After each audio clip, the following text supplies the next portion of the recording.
A las 22:39 del 9 de octubre de 1963, se produjo un corrimiento de tierra de unos 270 millones de metros cúbicos de arena y roca en el monte Toc.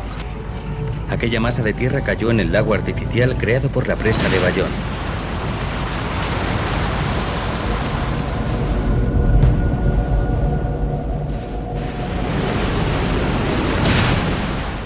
Dicho corrimiento de tierra originó una ola de 200 metros que vació la presa. En tan solo unos minutos, 50 millones de metros cúbicos de agua llegaron a Longarone, un pueblo situado a los pies de la presa. Longarone y sus pedanías, Ribalta, Faè, Pirago y Vilanova, quedaron prácticamente destruidas. Murieron más de 2000 personas.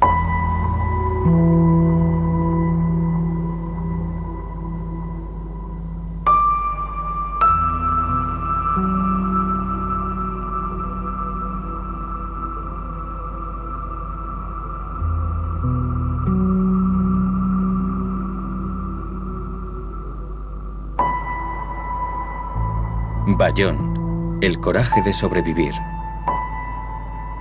La historia de la gran presa de Bayonne comienza el 15 de septiembre de 1943, cuando la SADE, la empresa privada del sector eléctrico perteneciente a Volpi di Misurata, antiguo presidente de la Confederación Fascista de los Industriales, obtiene la autorización del proyecto del Consejo Superior de Obras Públicas para construir una presa que bloquee el curso del torrente Bayonne, creando una reserva de agua artificial en el valle para producir energía eléctrica.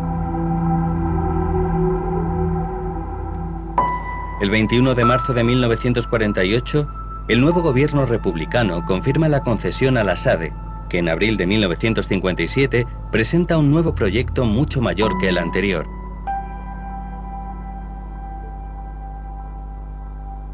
La de Bayonne será la presa en arco más grande del mundo. A finales de 1959 se construye el dique y durante los primeros meses de 1960 se comienza a formar el Gran Lago. Pero hay un problema. El monte Toc, la montaña en cuya falda se apoya uno de los laterales de la presa, es propenso a los corrimientos de tierra. Lo indica su propio nombre, que deriva de Patoc, que en dialecto de la zona quiere decir podrido. La SADE lo sabe, pero hace todo lo posible por esconderlo y espera que los corrimientos de tierra se produzcan lentamente, sin dañar la presa ni el embalse. Pero cuando en diciembre de 1962 se aprueba la ley mediante la que se funda Enel y se nacionaliza la energía eléctrica, la SADE tiene prisa por terminar las pruebas de la presa lo antes posible para vendérsela al Estado. El 9 de octubre de 1963 sucede lo que se ha definido como lo inevitable, aunque en este caso podía y tenía que haberse evitado.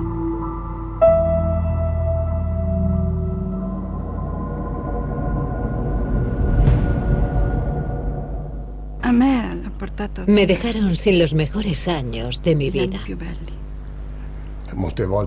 Muchas veces he intentado recordarlo yo y luego contárselo a los demás,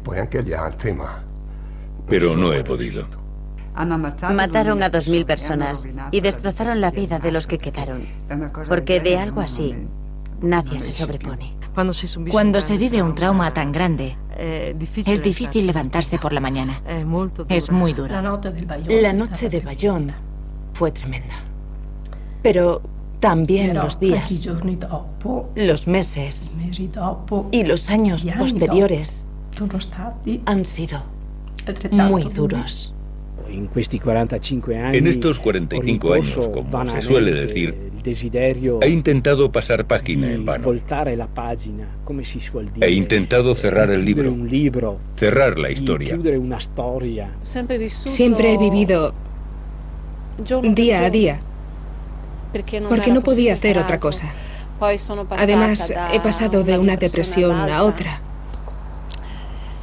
Y la verdad es que también he intentado acabar con todo. Cuando hacen las excavaciones, siempre tengo ganas de ir a ver lo que sacan. Puede que haya algo mío, algo de mi casa.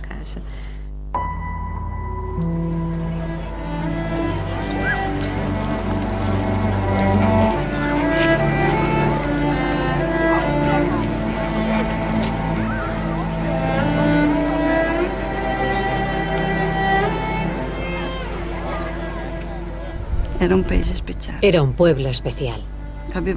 Tenía palacios preciosos, plazas, tiendas. Longarone siempre ha sido el punto de unión de los 4 valles. El valle de Soldana, el de Cellina, el de Cadore y el valle de Beluna.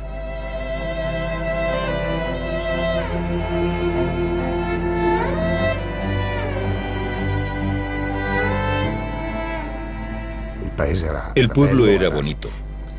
Se extendía a lo largo de la sinuosa calle Roma. Tenía edificios bastante altos y decorados.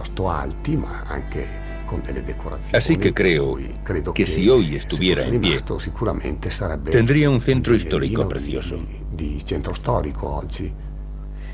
Tenía una brigada de bomberos voluntarios, donantes de sangre, una banda local, fábricas, y también había gente que emigraba, que se iba fuera, como ahora, pero también tenían la posibilidad de trabajar aquí. Longarone era un pueblo de montaña que, a diferencia de otros pueblos, y estoy hablando de los años 60, tenía la ambición, el orgullo de estar a la vanguardia del desarrollo económico e industrial.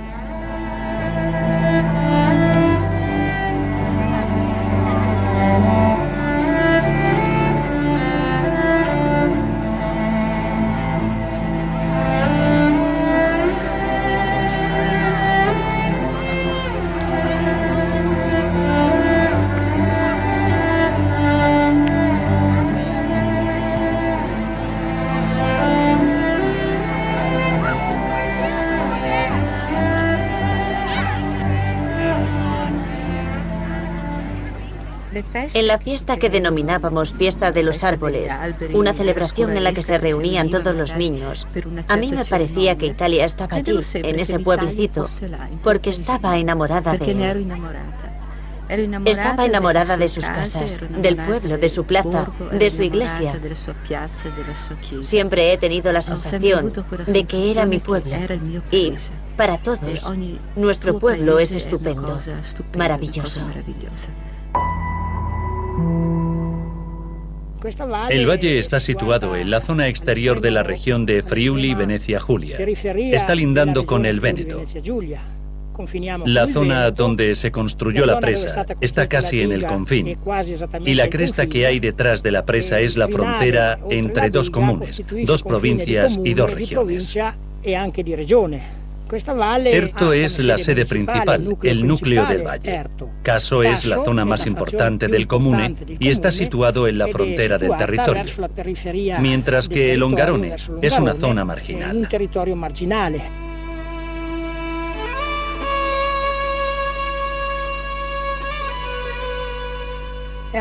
Era un pueblo de montaña bastante pobre, yo diría que pobre del todo.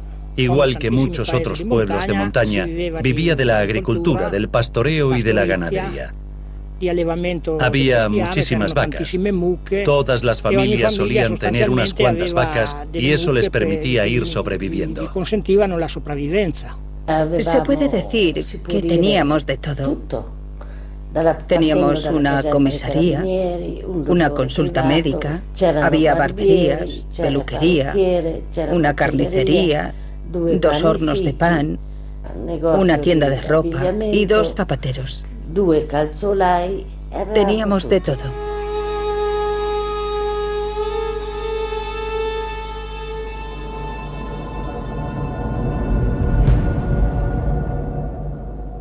Todos teníamos miedo de la presa, porque la teníamos encima y allí había muchísima agua. Mi hermana, sobre todo al final, me decía que la gente tenía miedo, porque decían que la montaña se estaba cayendo.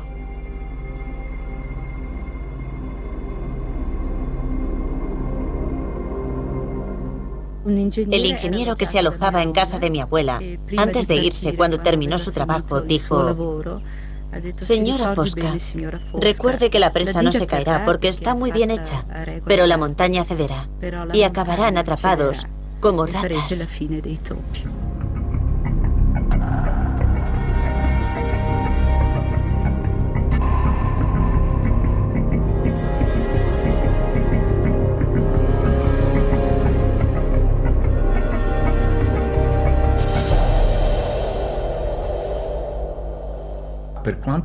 La gente dice que todos lo sabían. Sin embargo, yo creo que no era así. Además, si gran parte de la gente lo hubiera sabido, cuando empezó a sentir los primeros signos, porque hacía ya días que la montaña temblaba, es obvio que se habría ido.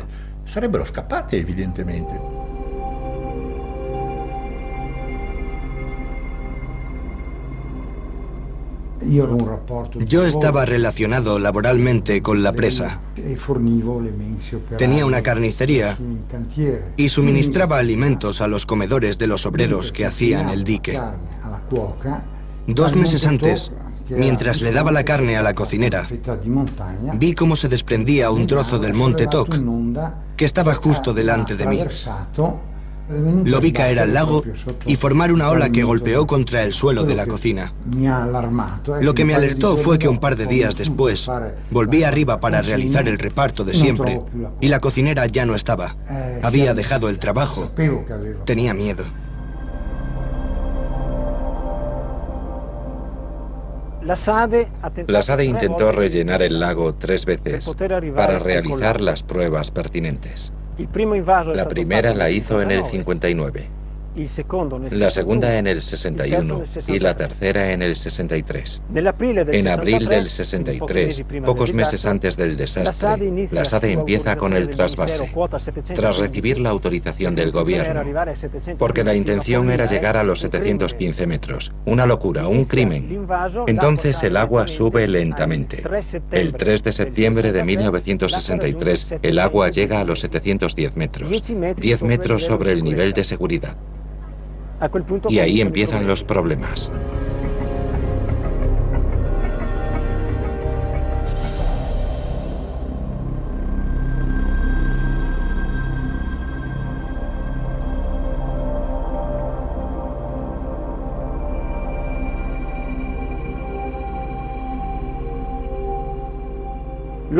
El 8 de octubre todos lo sabían. Enel, la SADE, el gobierno, obras públicas, todos sabían que la presa de Bayón se iba a salir. Era cuestión de días o de horas. Todos sabían que se iba a salir, que era enorme y que podía provocar una catástrofe inimaginable. Pero ninguno tomó medidas. Nadie tomó la responsabilidad de evacuar el pueblo, ni los del lado friuliano ni los del Piave. ¿Por qué? Porque para eso hacía falta un informe con firma y sello. Y nadie se tomó la molestia de hacerlo hasta el final.